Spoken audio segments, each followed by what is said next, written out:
Russia is willing to send more military advisors, both tactical and strategic, to assist the emerging Somaliland military as well as push forth a resolution to recognize the state of Somaliland as sovereign over its currently administered territory.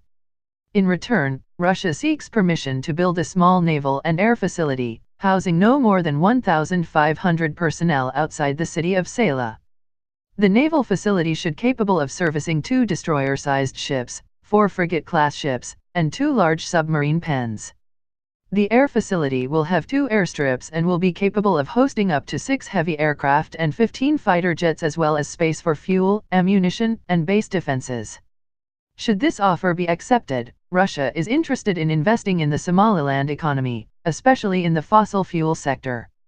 Russia is willing to invest $250 million USD in Somaliland natural gas and petroleum extraction and transport in exchange for 35% of total profits made from selling the fuels.